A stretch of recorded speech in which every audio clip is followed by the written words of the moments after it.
I am very excited to introduce my next guest on the Top Agent podcast. I'm speaking with Justin Lee, a realtor in the Metro Atlanta area.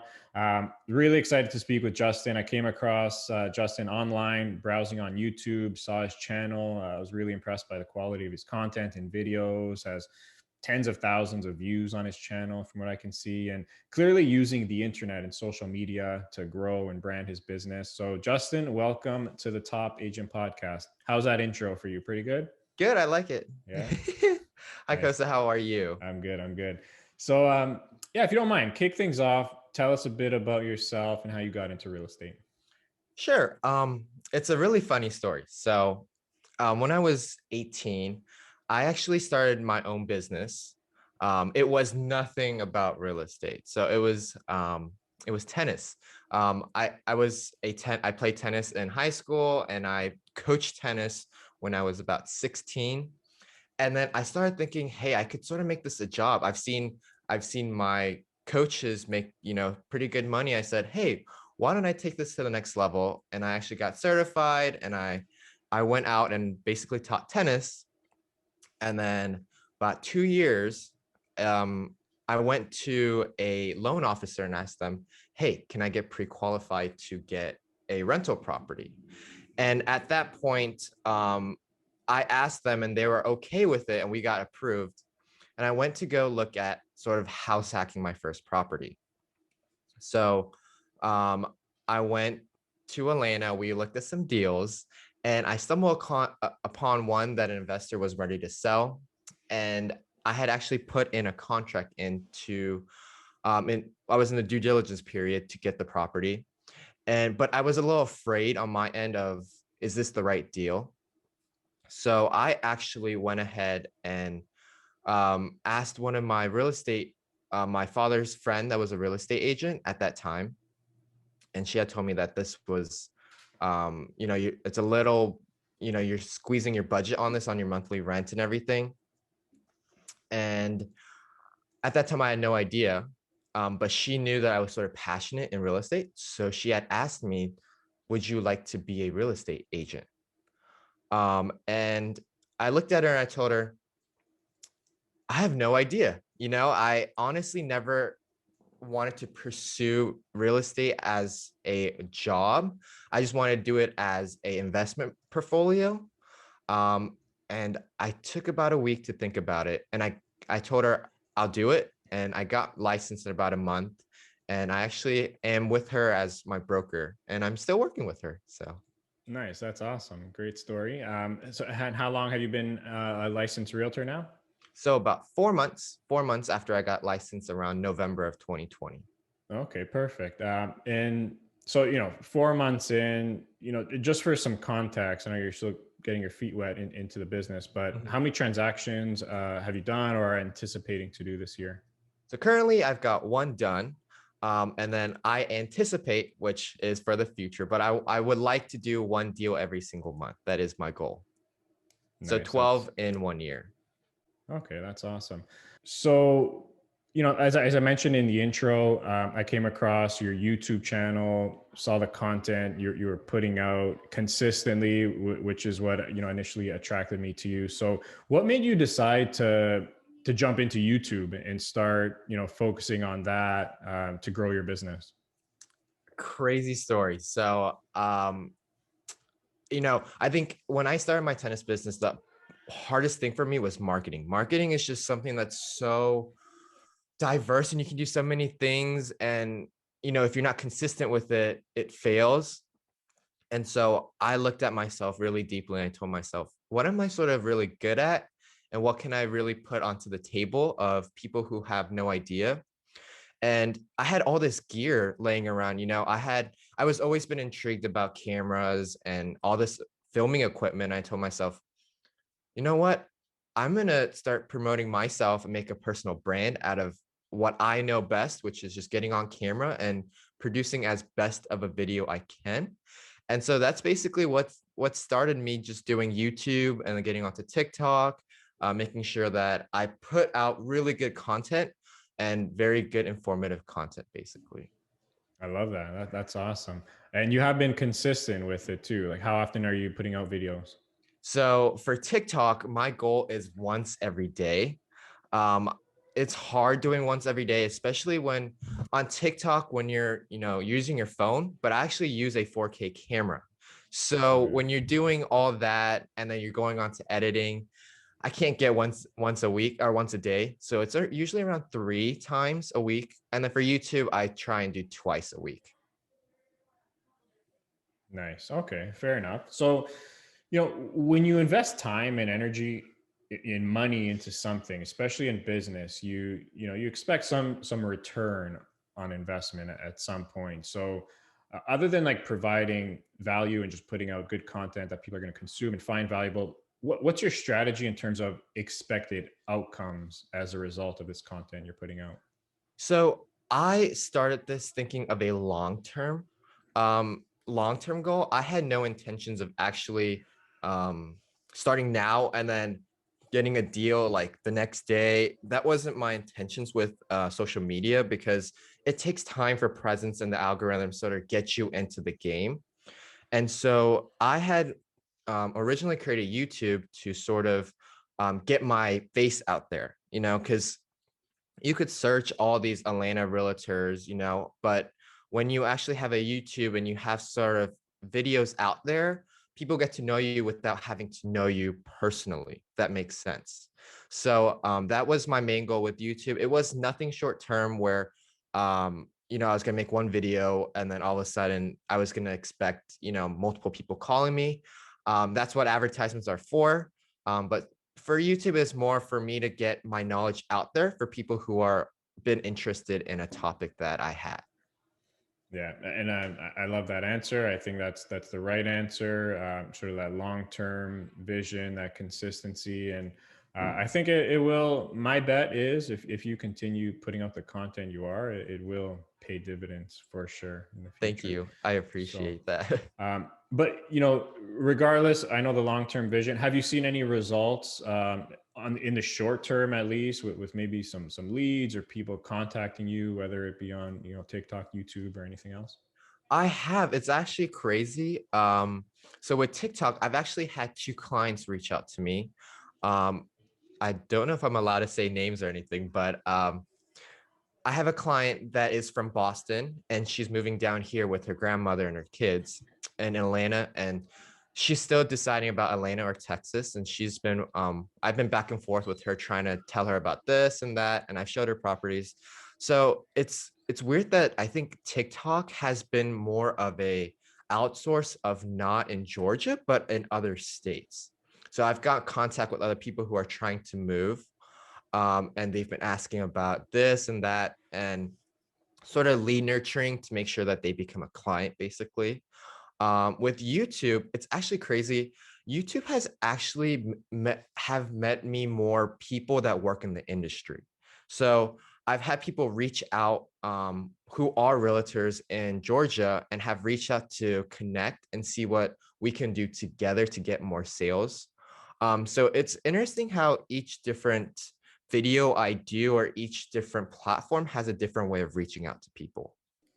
Makes sense. Yeah, I like that. Especially right now, I feel, as you mentioned, like Boston, people moving around. I feel like there's a lot of people sort of moving to different places right Yeah. now, and social media can be like the Mhm. connector in that. Yeah, she told me that especially when she's working at home with grandparents and then she's got 4 kids, she has no intentions of staying there, especially when her company's actually down here actually too. So she said, why not just move here or Texas and see which one is better? So, Nice, awesome. So yeah, two clients potentially on TikTok already. That's awesome. Um, so you mentioned YouTube, TikTok. What else are you doing online? Any other marketing channels that you're exploring or working on? so I am exploring Instagram. So to be honest, I know TikTok and Instagram go hand in hand. I just haven't had the confidence or the knowledge to start Instagram.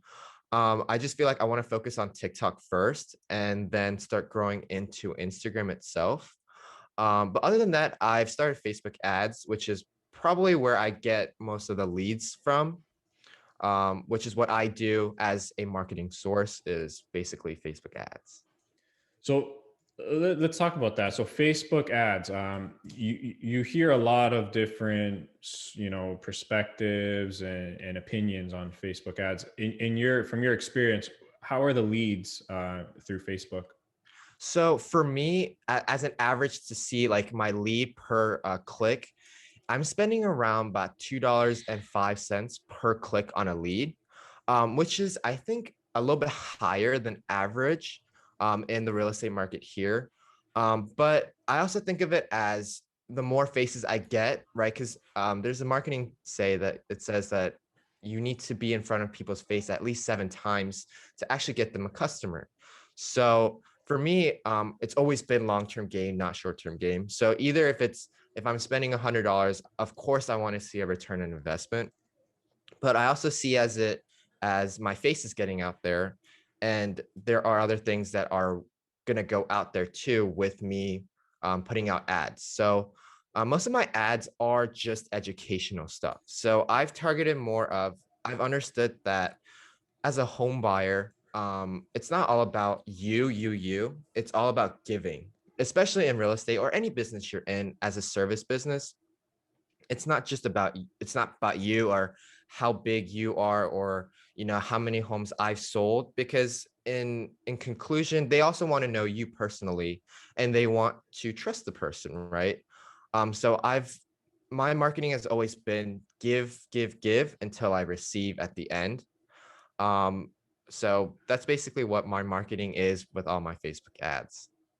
Nice. Okay, that's so you said you're getting about $2.05 per click per lead on Yeah. Facebook.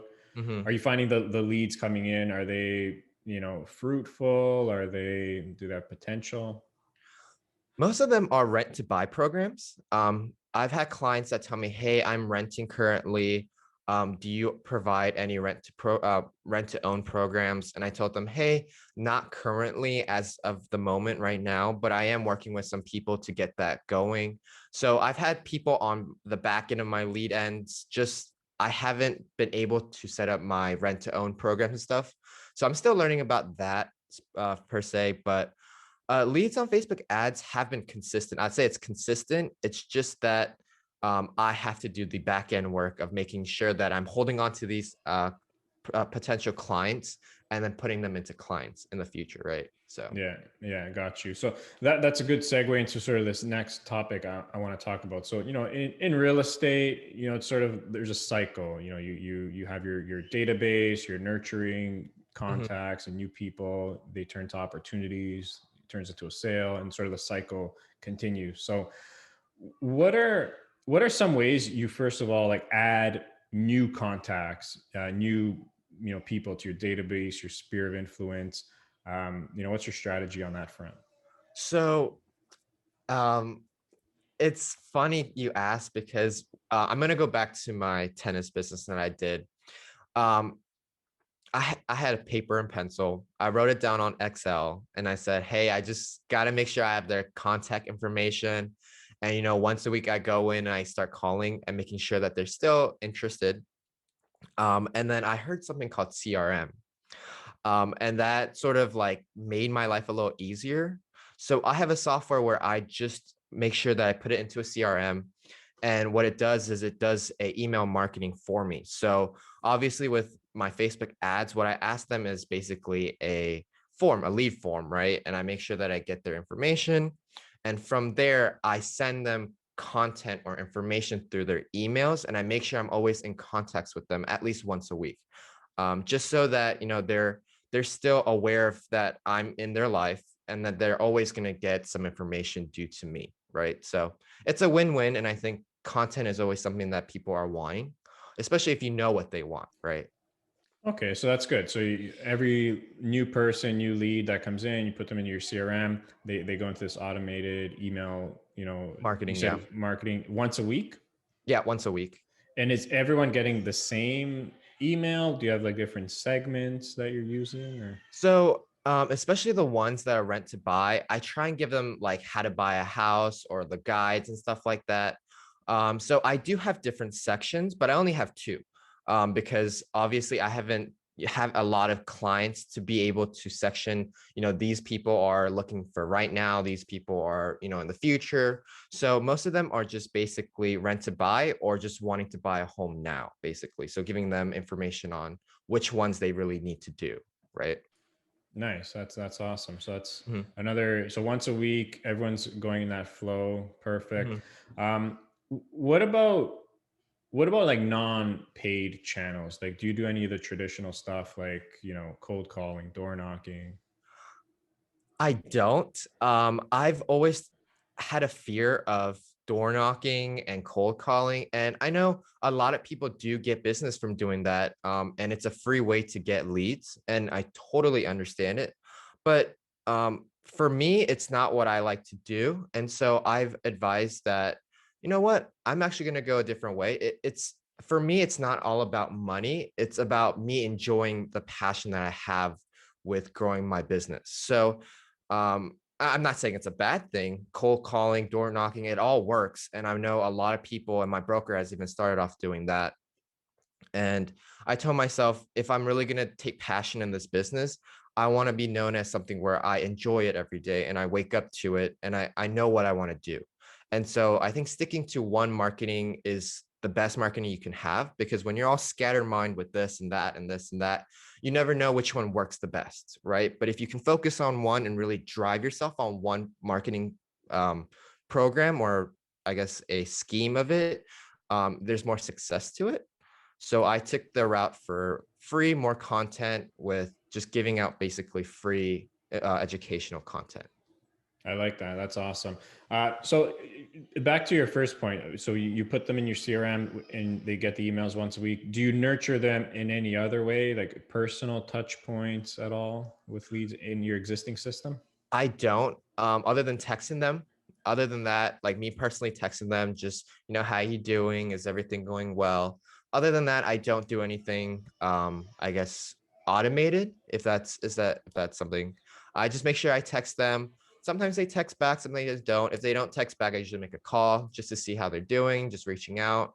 But I've also understood that I don't want to bug them. When they're ready to buy, they're going to contact me. So, I like to give them a freedom and make sure that they're not so anxious to the point where it's like, I don't want to work with you. Give them a little freedom, because obviously buying a home is a big investment for a lot of people. So making sure that they're ready is something that I want to be ready for and not want to push them into buying with me. Right. So, Yeah, no, makes sense for sure. So, continued nurturing or relationship building, it often leads to opportunities and sales. So, do you have any tips for not only spotting, these real opportunities to obtain new clients, but pouncing on those opportunities and turning those into real clients? Like, are you, you mentioned you're sort of giving your leads space and waiting for them to reach out to you, but is there anything you do to spot opportunities and be a bit more proactive on that front?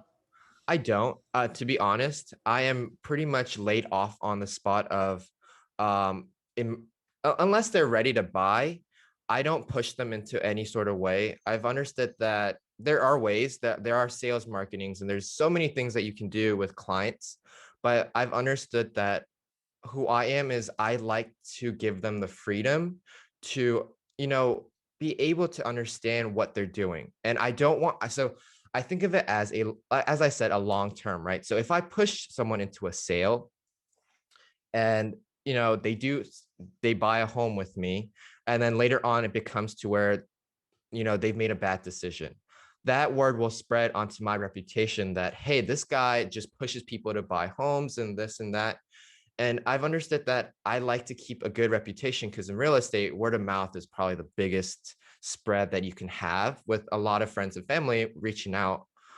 So I've been more of the not proactive person, but more of giving until I am able to receive. So I like a it. lot of more work that has to be involved, but it's okay for me if I'm going to make a potential client happy, and making sure that my word will go out to a lot more people, right?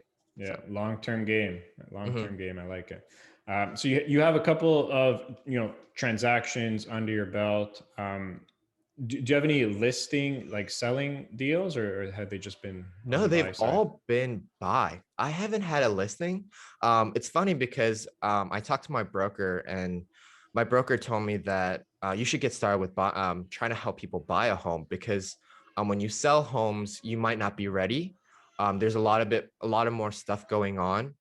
You got to know what you're doing. You got to know what you're listing and everything. And I said, okay, then let's go off with buying first. So all my actually ads and stuff have been about buying. Like, are you looking to buy this and that, helping people sort of how to buy, buy a home. So I guess in that terms, I haven't had one that where I've listed myself. So Okay.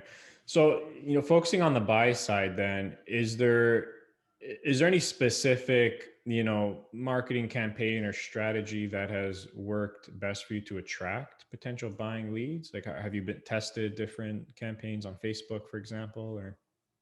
I've done I've done like separate campaigns of different ads, but I haven't tweaked them in some sorts.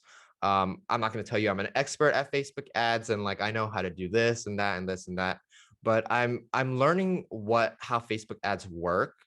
And I am, switching the wordings a little bit, or different photos or different videos to see which one does the best and which one performs the best, obviously, because I don't want to spend, $5 per ad versus one that I can do for $2, right? So, Yeah. in sort terms of that, yes, I have, but I haven't done anything where it's like um major, I guess. Got you. Okay. So after a transaction with a client, let's just say, the job isn't done, of course, you have to Mhm. continue the engagement and building the relationship with the client. Do you do anything after the close or the sale or the buy in this case to engage with your clients other than, the standard campaigns in your email marketing flow or? I constantly reach out. I make sure that everything's okay with them. Obviously, after you sell them your home, which I've only sold one home, but it's more of, I want to make sure that they're okay with everything, with everything of the home and making sure that, nothing's wrong, right? Because I want to make sure that they're a happy customer and they're always a happy customer. So, making sure I reach out to them, at least once a month or something like that to see if everything's going fine. I told them if they have any questions about the home, just let me know.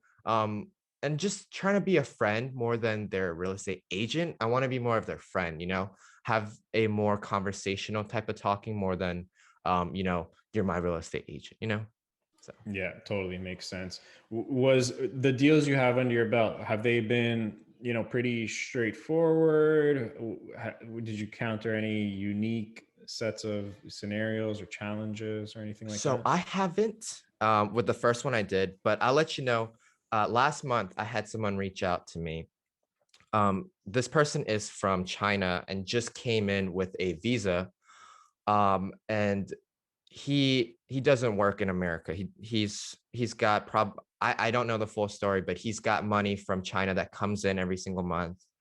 And he just lives pretty good here, pretty good life. He rents a home right now in Johns Creek, and his landlord had told him that I'm looking to sell my home next year, which is this year coming up, and that do you want to buy our house because you've been living in it, right? And especially with the COVID situation going on, they're not looking to move homes. So they had reached out to me and asked me, how do I buy a home? How does this happen?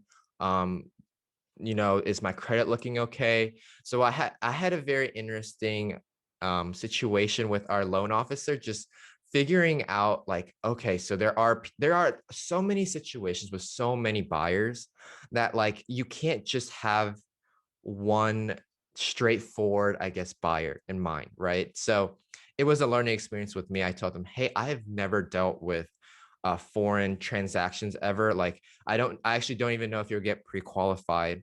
It looks like, you're making income and all your tax records are in America and everything, but I have no idea what's going on. So let's reach out to a loan officer and let's see what happens. And then come to find out that all their tax records they still have to have one more year of it. So, it's so different. It's always been, if you have 2 years of tax returns, you can buy a home here in America. But when you're from, a foreign country and you have a visa and something like that, it's always, there's so many more legal stuff that goes on that it was interesting to know that there are so many different situations with so many other people. So. Yeah, no, that's a good story, good experience. So did he end up buying a home? Was he able to, or? So he couldn't buy a home basically. So he has to move to another home. I'm actually in contact with him to see if he wants to rent a different home. Um, he's still like he doesn't know what to do. He's got a couple months. I think it was around August that he needs to move out by. So he's just, I guess, banking on making sure that there's a home in August. So I'm making sure that I'm still up with him to make sure that by August he'll move to another home. But I know he was a little sad that he can't it's not he can't afford a home, but he just can't buy a home here in America yet. So Yeah. and he's very cautious about the COVID stuff. So I totally understand his like stress and anxiety and everything. So try to calm him down, make sure that everything will be okay, and hopefully next year he'll be able to buy a home. So. Yeah, no, that's great. Every situation's an experience, right? So you just got Mhm. to learn and grow. So that's a good one. Um, so Justin, you're 4 months in. If you had to give one piece of advice to either like another brand new agent, let's say starting out, Mhm. what would that one piece of advice be? Do it. Just do it. Literally, Nike's motto, just do. I mean, so many people are so afraid and so many people have like doubts about themselves. And I think that is such like I feel them because as somebody who's starting up and not knowing a lot about the industry, you're afraid of all these people who do like $2 million in sales and $5 million in sales, and what can you bring to the table that they don't already have, right? And it's not that you're not as worthy as them, it's that you have so many doubts that they've had it too when they started, right? So it's like you can't compare yourself to all these big people when you're just getting started. You've got to focus on yourself and trust yourself that you can do this and basically go for it. And I think just putting that first leap forward with one step is so much better than just being all nervous and having all that stuff going on in your head. It's an endless cycle of, self-doubt, right? I'm not saying that you shouldn't think about your future, but it's like you have to do things that will improve your future and yourself, and you just got to push through it, right? Do it. Um, Ask for help. I've always been a person that's been off hands a lot of people, and I'm a very introverted person. So I just don't like to talk to a lot of people, but you do need help. You need to talk to people. You need to do something for yourself, right? So always reaching out, doing things that, I think if you're thinking about it, I think one thing, I don't know if this is off the topic, but if it's been in your head constantly, it's something that you should do. If you keep thinking that, email marketing is something that you've always been trying to do, but it's not working, or, you don't know how to get started, I think the best thing is that's what you want to do in your head, in your mind, but you just haven't been able to figure it out. And so that's something that you should really push through and really do. So. I love it. That's a great message. Just do it. And you're totally right. I think the biggest hurdle people have is what's in their head. And I Right. think if you can just push past that and like you said, just do it. Don't look back and figure it out and ask for help. That's such an easy tip. There's so many amazing people out there who are more than eager and willing to help other people, and all you got to do Mhm. is ask. And so yeah, that's great words of wisdom and advice for sure. So Justin, I do want to be mindful of your time here. I know we're cutting it a little bit short, but I do end off each episode with what I call the top three. You ready? Okay. All right, heavy Top hitters here. three, you're just gonna Top shoot some three. Yeah. questions or Yeah. Number okay. one, your favorite book. My favorite book. Um, huh. That's a good question. Favorite book. Crushing It by Gary. Yeah, Gary V. Gary V. That's a good one. Mhm. Number two, your favorite vacation spot. Vacation. I haven't had a long vacation in a while, but I would have to say Universal Studios down at Florida. I had the best opportunity with my girlfriend to go experience that. So That's cool. Nice. And lastly, if you can go back and you know, you don't got to go back too long because you're new in the business, but what's the one thing you wish you knew when you were just starting out in real estate? there's a lot, but I guess the most important one is um, don't focus on so many of the big people. Focus on you, right? Don't worry about all the. Don't worry about people making 10 deals in a month or this and that. Always focus on yourself and always self improve on yourself. Yeah, I like that. I've always had that thought that like I'm never gonna get to their level. I'm never gonna pass 10 deals a month or whatever, 20 deals, 30 deals a month. And you know, you can have all that doubt, but in true honestly, if you don't try yourself, you're never gonna make it over there. So keep a positive mindset and always work on yourself. I love that. Compete with yourself, you know, Right. beat the version of yourself Mm-hmm. yesterday and Mm-hmm. every single day. So I like that. Justin, if someone wanted to reach out, where's the best place they can find you? I'm you can probably reach me out at if you want on my website, www.therealtorjustin.com, or you can reach out through my email, contact@therealtorjustin.com, or just on YouTube or on TikTok, the Realtor Justin. Amazing. I'll put that on the show notes. Justin, thank you so much, man. Really appreciate you taking the time to speak with me. I think this conversation was really good. I think a lot of people are going to get a lot of value and insight. So I really do appreciate the time.